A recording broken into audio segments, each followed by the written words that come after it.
This is Steve with Rocky Mountain ATV MC, and today I'm going to show you how to maintain your Kickstarter on your dirt bike.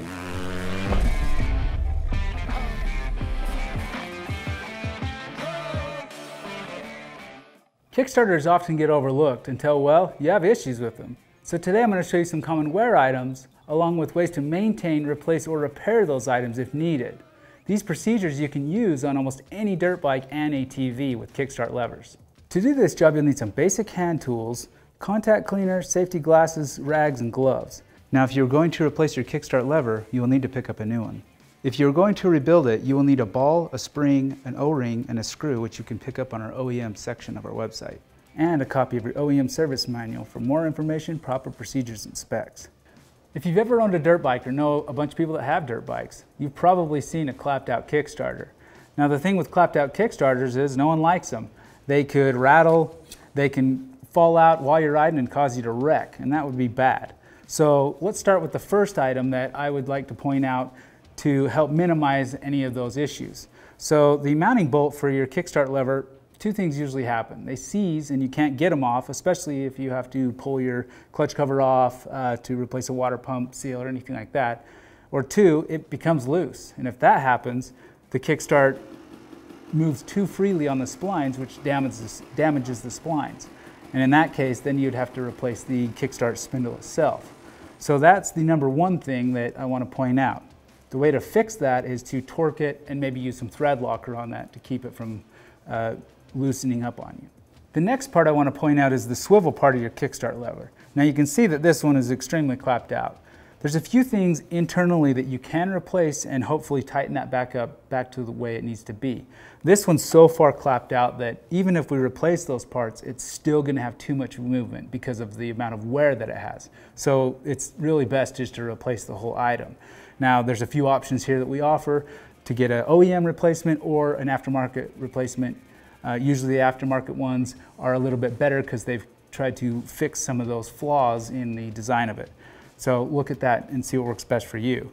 But I'm going to pull this apart so that you can see those internal parts, just so that you have a better idea on if you were going to replace those.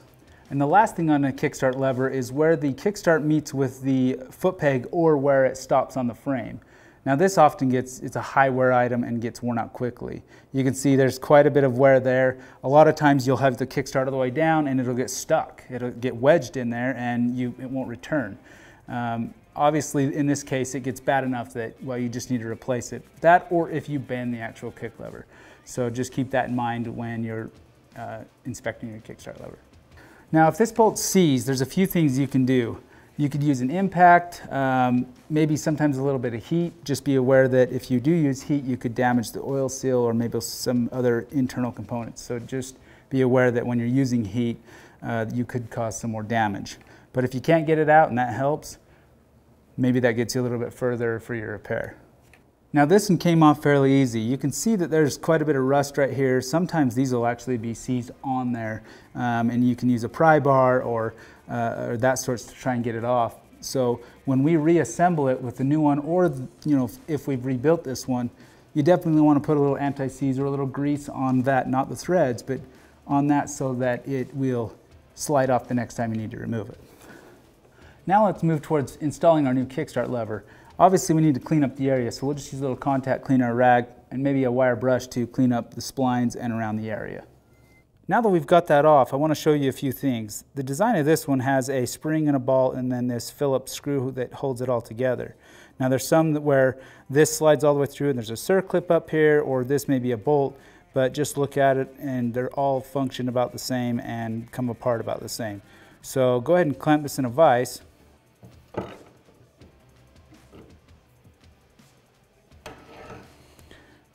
Now this is a number 3 screw. You can use the number 3 screwdriver. I would highly recommend just going straight to the impact. This Tuss impact that we have is pretty inexpensive and it works well. Now the cool thing about this tool is if you do have a Phillips screw head that is buggered up, you can go ahead and use the bit and tap it in so that you get a nice, strong, good grip. Then you can install the tool. Just make sure that you've set it on righty-tighty, lefty-loosey so that you're not tightening it up because you want to loosen it.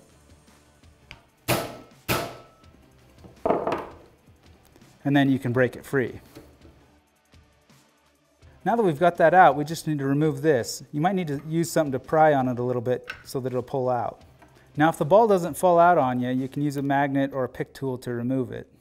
Now you can see here that there is no O-ring. There's supposed to be an O-ring right here, and then you have the ball and the spring.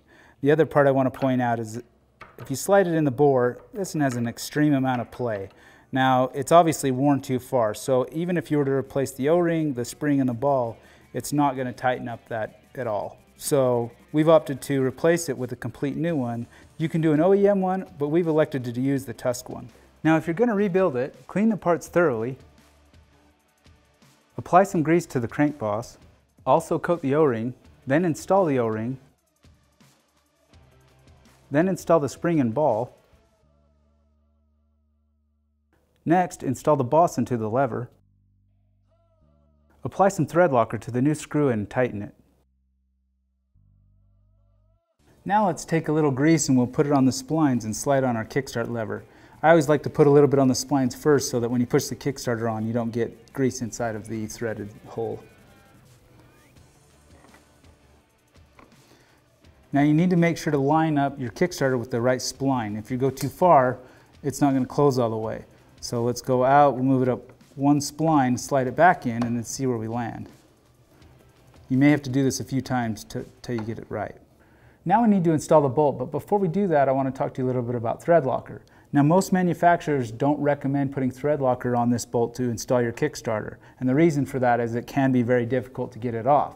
But what I found through all the years is if you've torqued it correctly and you use a medium to low strength, very small amount of thread locker, you'll never have any issues and it will become easy to remove it next time you need to do that. So I'm going to go ahead and apply a little bit of thread locker to the bolt here and install it and torque it to 22 foot-pounds. Now that's what Yamaha recommends for this bike, so make sure to check with your OEM manufacturer for the torque spec on yours. And that's it. That's all there is to maintaining, repairing, or replacing your Kickstart lever. The next time you have a clapped out Kickstart lever, come check us out at RockyMountainATVMC.com for a variety of Kickstart levers from OEM to aftermarket.